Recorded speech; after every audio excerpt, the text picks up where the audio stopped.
Oi, gente.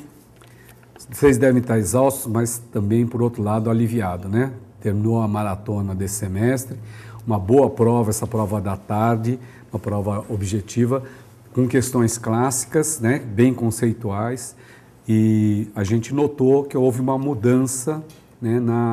na formulação das questões, né? Então, nós passamos pelas questões de conjuntos, né? Funções. Essa de funções, por exemplo, é uma questão que tratava do período. O aluno tinha que lembrar que o período, olhando pelo gráfico, é 2 e ele teria que dividir pelo coeficiente do x, que é 3, né? Então, se ele lembrasse o conceito, era imediato essa questão.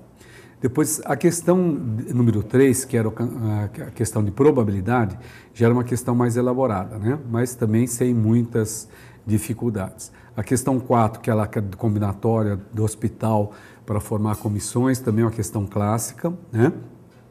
A questão 5 é a história do próprio Gauss. Se o aluno lembrar que a soma dos números ímpares era n ao quadrado, era 1000 elevado ao quadrado, daria 1 milhão, quer dizer, ele resolveria isso com uma certa facilidade. Ou senão ele poderia também fazer o que o Gauss fez, né? Escrever a soma ao contrário e você iria ter aí a soma dos ímpares, dos 1000 primeiros números ímpares, né?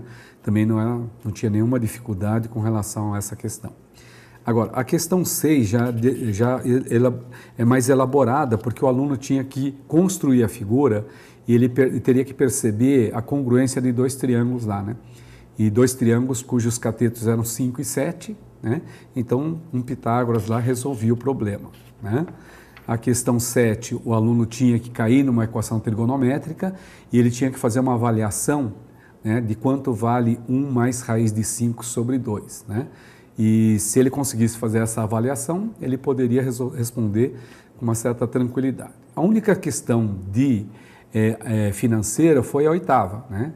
E se o aluno perceber que ele ia multiplicar 1,5 por 0,5, 1,5 por 0,5, né, 10 vezes esse produto, ele ia chegar à alternativa A, né? Se ele transformasse em frações, ficava até mais fácil de fazer a avaliação. 3 meios, né, elevado à quinta, depois meio elevado à quinta.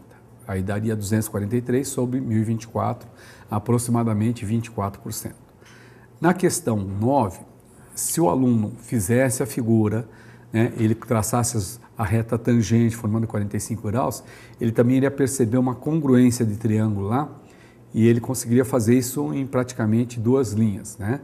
Senão ele teria que usar a distância de ponta reta e assim por diante. Iria ficar mais complicado.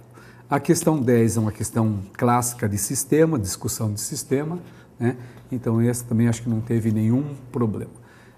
Notamos também a presença de números complexos, uma coisa que não estava acontecendo nos semestres anteriores, né? Mas uma questão clássica, né, que o aluno tinha que elevar 1 mais i ao quadrado para depois elevar ao cubo, né? Então uma questão de dificuldade média.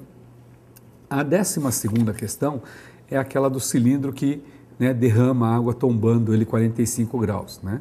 É uma questão clássica que eu acho que o aluno não teve muita dificuldade nesse cálculo aí. A 13 foi uma questão de equação algébrica, que era simplesmente aplicar relações de Girard, né, onde ele apareceria depois com uma raiz igual a 2 e aplicaria a Briot, né? Consequentemente, ele acharia o M lá.